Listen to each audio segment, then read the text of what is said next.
And I gotta say that the way Stanley explores these themes and questions in the book is just, I think I'll quote myself from the blurb I gave the book, which was, it is mind-opening and mind-filling. It's just an extraordinarily rich thing, and I can tell you, you will read many books on jazz before you get to a book that contains the kind of perspectives you'll find in this book.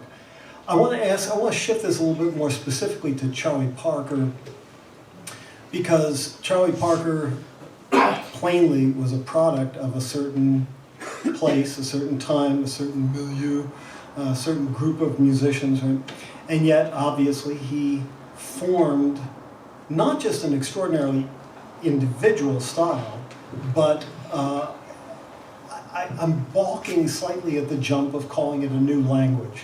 So I want to ask you is, did Bird, because a lot of times people say, Bird created a new language of bebop. Now, in your thinking about it, would you put it in those terms? Did Charlie Parker create a new kind of language? Did he make a new language available? Or did he just create a personal style that was so distinctive that other people wanted to emulate the style?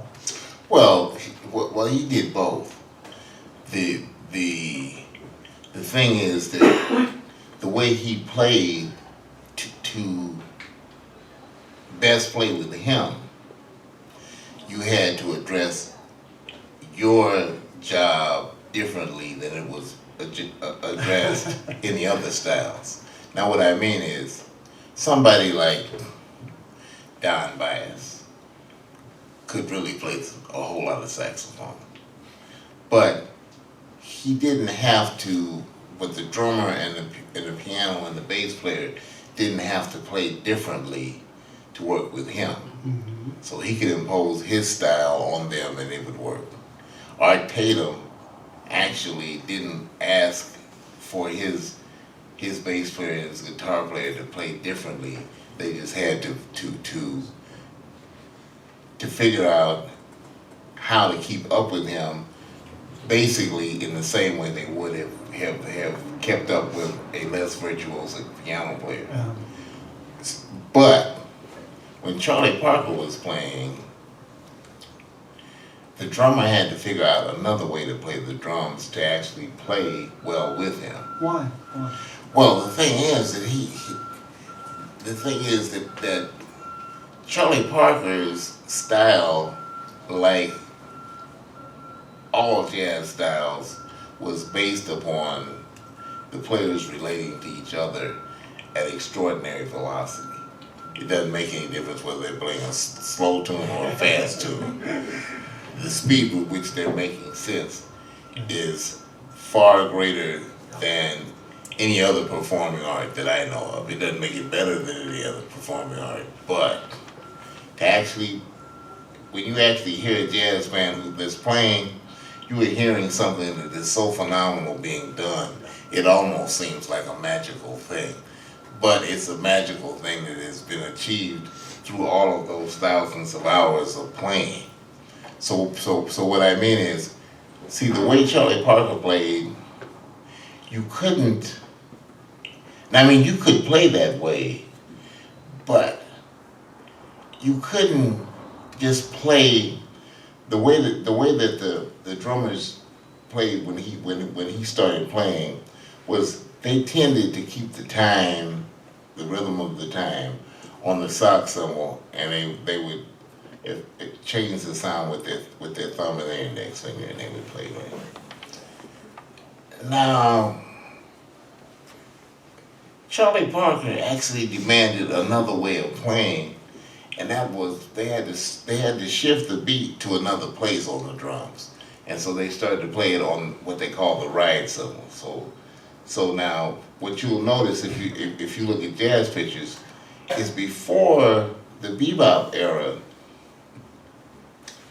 they had all these cymbals that were small cymbals, but now see, most drummers don't know this. See, what we call the ride cymbal was developed for them to play bebop. That's what it was. That's what the cymbal did. What's different, for people who aren't music heads, tell them what the difference is with the ride cymbal. What's different? Well, it's a bigger cymbal. Has more of a sustain if you Yeah. hit it? Right. Yeah, and so you know, you could play ding, ding, ding, ding, ding. You could play that on the ride cymbal. Now, so then the drummer had the freedom to use his left hand to comment on on the front line. And so while Charlie Parker is playing, you know, Max Roach or Kenny Clark, Art Blakey, whomever is playing. Whoever's playing drums. Yeah. Charlie Parker might play his thing and the drummer might say, "Propel," you know. And then Charlie Parker might take that and play something extraordinary off of Rhythmic motif and Right. turn it into a melodic motif. That's it. But now, see, at one point, Charlie Parker was saying, he said in one interview, he said, well, the point is help. You need help to play. People are supposed to help you play. And so that is something that I talk about in the book, which is how people get to what they call a groove. That is the real achievement, is getting to a groove.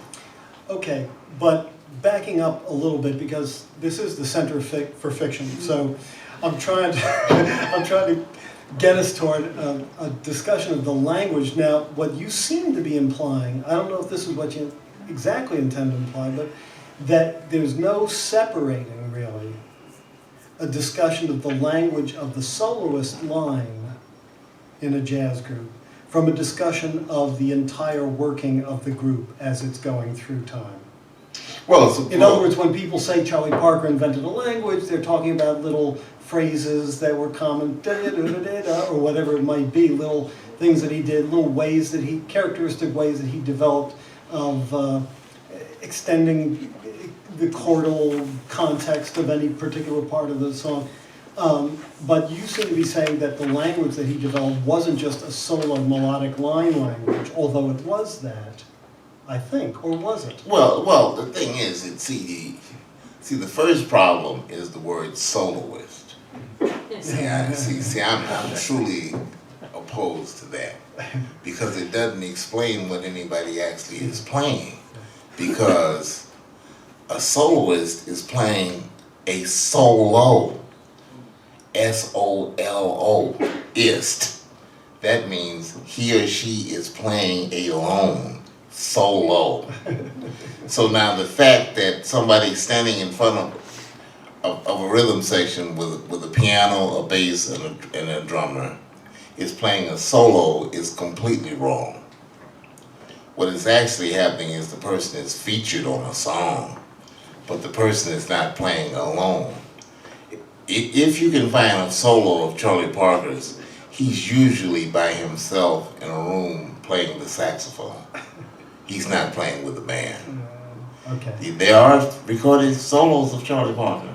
But you're saying this to say that it's a misconception to think of the way an instrumental, a person making a melodic invention in time in a jazz group. It's a mistake to conceive of that only in terms of the line, because the line is developing in the context of a group conversation. Right.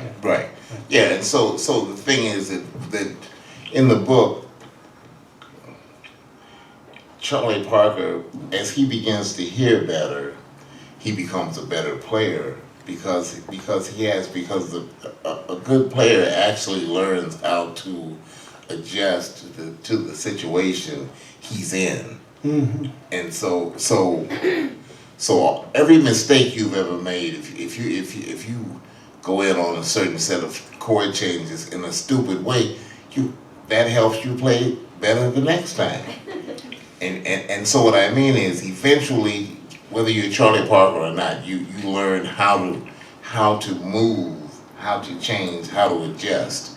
And everybody else, because what a jazz band demands is that everybody hear every note as it is played. Mm-hmm.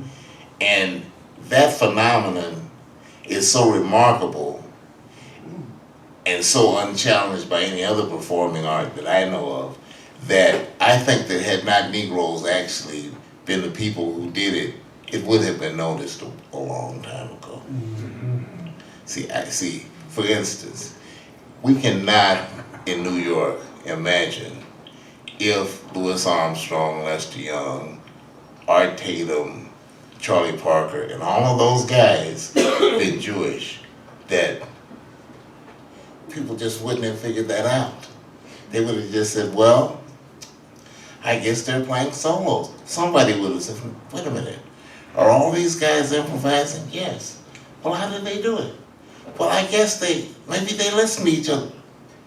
Actually, this is a new kind of performing art. We haven't zeroed in on that yet. And you can, you know, if the people who did it had been primarily Irish, any other group of people except Black Americans, it would have been noticed. See, because you cannot be sitting up, what you and I are talking about now would be such A known quantity. such a known quantity. It would be like saying, oh yeah, Louis Armstrong, he could play high. Surely, Stanley, you're not implying that race plays any role in people's Well, not really. Not really. I want to ask you one more question having to do with, to pull us sort of on the fiction track, and then I saw that Linda was indicating that we might want to take some questions from the audience, but we started a little bit late, right? So this is okay, right? You're not dying to ask questions so heavily that, what's it? It's okay. We're good? We can keep going? Good. Here's what I wanted to ask you. In the context of what you're saying then, one of the questions that I wanted to ask you was, can you think of, well, can you think of any writer who is a kind of analog to what Charlie Parker did in jazz? Any writer who did something analogous in the history of fiction writing? But what's funny, because now as you're talking about this emphasis on the simultaneous evolution of the performance among the performers, I wonder if it's possible to make a comparison like that. Since you're saying jazz is really an ensemble form. Yeah, So- and that. But can you think of anybody who you would, who you think No. has similar? Yeah. No, but the thing I think is closest to it is what happens in film, but it's in much shorter units. What I mean is that you can have improvisation in film for a short amount of time. Before the cut. Yeah. And because actors, they can't do it.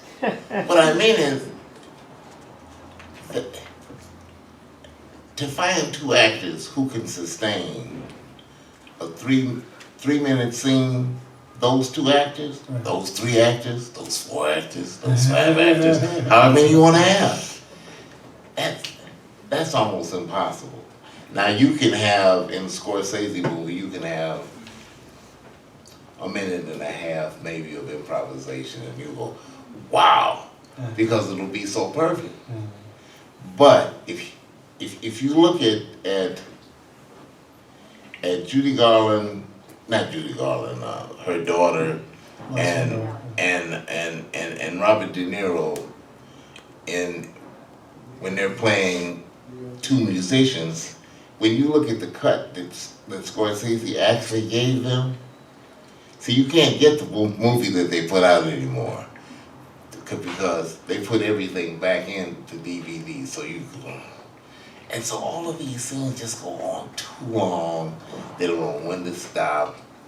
De Niro's trying to get Liza Minnelli to do certain things, and you say, oh, now wait a minute. Then you say now what one guy was pointing out about Scorsese's movie The Aviator was he said that Scorsese creates a situation in which the actors can improvise. And he says when they do, it's very exciting because at that moment you're not looking at a movie, you're looking at real life. And that is the feeling that you get from a jazz player. What I mean is you don't feel like Charlie Parker is indicating something about life. You feel that that's life as it is lived right then. Yeah. And that's what this actor was talking about with Scorsese's movies. That he can create a mood and let the actors go free of the script, and it turns into real life. But it's not refined enough for you to actually assume that, oh, well, we'll just write out a plot. We'll just write out a plot like, I mean, that's the way film started actually, was, Chaplin would come and Give the scenario or something. yeah, he would just, when Chaplin came to make movies, he had an outline. And they would say, Charlie, well, now you're going to go in this bar and you don't have any money and you're going to have to get some food and go ahead. So Cameron would, and so then Chaplin would make that up. Now, of course, he was the best at that. What I mean is that you didn't have a whole group of people develop as performers who could improvise on that level, movie after movie. That doesn't mean that there were not other people who improvised besides him. What I mean is that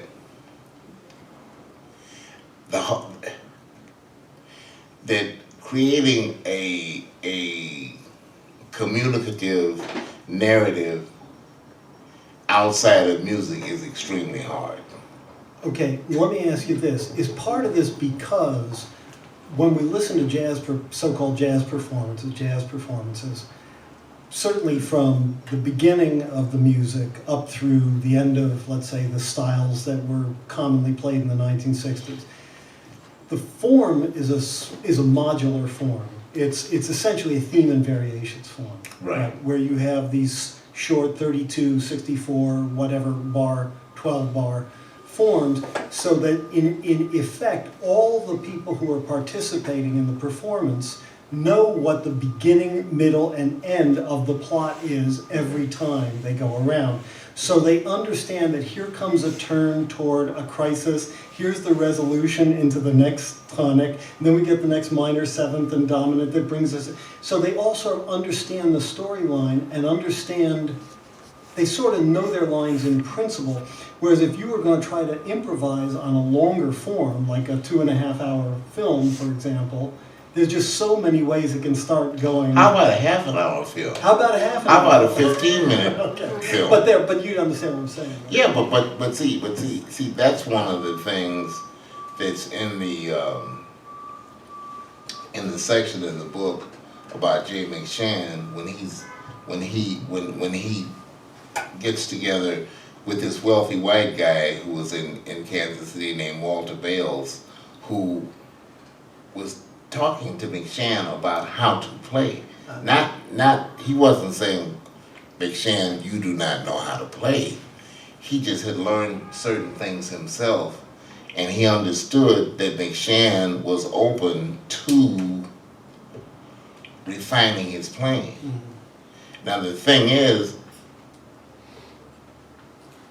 in that section it talks about McShann having to sustain his position on the bandstand and to sustain the quality of the music by making sure that he had learned that he had to figure out, okay, now we're playing on this tune, we're in this bridge, this guy is screwed up or he's lost. I've got to figure out how to tell him where I am, how to get out of it. Right. All of those things are part of playing. And see, those kinds of qualities of playing, hadn't really read much in the history of jazz that actually focused on the way people supported each other to help them solve the problem of sounding good. Because most jazz writers are musicians, for one thing, so they don't think about that as an aspect of what's going on. Well, the thing though, actually, as you know, talking to musicians can mislead you often because a lot of times they'll tell you stuff that is so obvious, or well the thing is, see, the fundamental thing to me, the problem with talking with musicians is that unless they have extreme confidence in what jazz musicians do, they're too easily intimidated by European music. See, what I mean is, I was talking with this woman once, she was a singer, and she was telling me, well, you know, all of this music that we hear from Bill Evans and Herbie Hancock and Wayne Shorter and all of that, that all comes from their response to French Impressionism. And so I said, look, I said, and I said this one night to a bunch of piano players in the Vanguard. They were talking about Bill was so wonderful. Bill. Oh, Bill, I love Bill. Okay, so I said, wait a minute, guys. Thelonious Monk uses all of that whole tone language that you're talking about. But when you hear him play it, you end up thinking about New York, not Paris.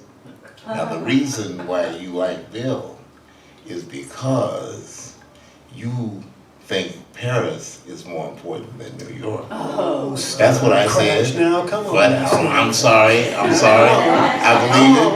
believe it because jazz musicians just sink down into an intimidation by Europe, and by that I don't mean one should ignore everything about Europe, but it would do them well if they actually understood what they can do and what they have done. See, and that was the thing that was, well, the thing is that part of what came with Charlie Parker was a reduction of the understanding of jazz, or the power of jazz. Not in him particularly at all, no. But, see, there's a whole tonal vocabulary, timbral vocabulary, that begins to disappear in jazz after bebop comes out. What I mean is, then guys began to depend more on the intervals or the notes that they were playing, you know. And what I mean is, as opposed to when you listen to Duke Ellington's band, Count Basie's band, there are all these different sounds that these guys can get out of the notes that they're playing. And after a certain point, the trumpet players don't, until you get to Miles Davis, the trumpet players accepted the idea that, well, I played a minor ninth on it. Nobody cares. What I mean is, Charlie Parker wasn't that kind of player. Because Charlie Parker would say, he would tell people stuff that was wrong all the time. Because he wasn't thinking about that. Now he could figure out when you say that, you mean... What I mean is, he would throw out an explanation as if he wanted to sound like these guys who couldn't play as well as he did, who would be talking about flat fives and minor sevenths and this and that. And so Charlie Parker would try to sound like that sometimes. But And then he would be wrong. That's Red Rodney. Red Rodney told me once, he said, Charlie Parker would tell you something that made you think he didn't understand chords at all. And I would say, Bird, that cannot be that. And then Bird would say to me, well, Red Rodney, I'm glad you think that. But in fact, it is that because I played it. And so what I mean is, Charlie Parker actually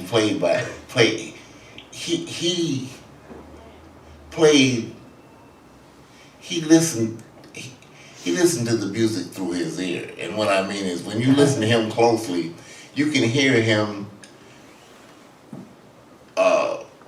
magnetizing into his sound all kinds of different timbres and textures that other players didn't do. Who played part of that style. In fact, one guy, Lou Donaldson, was talking to me once. He wasn't talking to me. Alto saxophone player. He wasn't talking to me. He was talking to everybody in the Vanguard, because he loved to come in the Vanguard and say how nobody could play in New York except him. But that's a different issue. And so I asked him one night. I said, Lou, how did you guys develop your own versions of Charlie Parker's style? And Lou Donaldson said, first thing, we did not learn how to play bebop listening to Charlie Parker. So I said, what? And I said, well, how did you learn to play?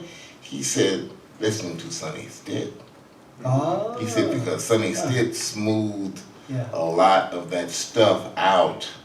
That Charlie Parker would always play phrases and stuff, you could never figure them out.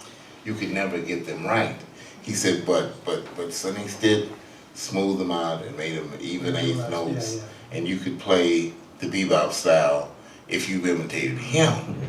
Charlie Parker, when you listen to him, he plays such radically disjointed things. They're not really disjointed, Charlie Parker just has so much nerve that he'll just play, because what he loves to do is Tom and I have talked about this many times over the years. Charlie Parker will start his improvisation on the worst place in the beat that you can start. It's the worst place you can start. And then he'll say, now we all heard that, didn't we? Now I'm gonna make you like it. And he'll go on and he'll straighten that out. But what I mean is, that's part of what he learned in Kansas City, because Lester Young and all of these guys, they learned how to play like that. That's how they learned to play. They learned to be able to take that sort of a risk, where you know, it's like in Kansas City, it was like if the regular way to play through a blues is to dive off of the diving board forward. In Kansas City, people would figure out how to jump off of a diving board backwards and come right down smoothly into the water, and that was what they wanted to do. And so people would say, well, I'm gonna go show those guys in Kansas City how to dive. And they would say, okay, come on, right? And see, so the other thing is that the competitiveness was in the interest of everybody. It wasn't competitiveness just to defeat somebody else. It was to make this guy a better player. And so all of these guys who had the ongoing demand to invent their own style or their own version of a style, everybody was in their corner if they started sounding better. Nobody would say, he's no good. Then the next time he played, hey, yeah, that boy sounds better now. Yeah, I think that boy started learning how to play. Well, and one of the things Charlie Parker loved to say himself was, Because when they used to try to harass him about other players, Charlie Parker would say, "There's always plenty of room at the top." you know,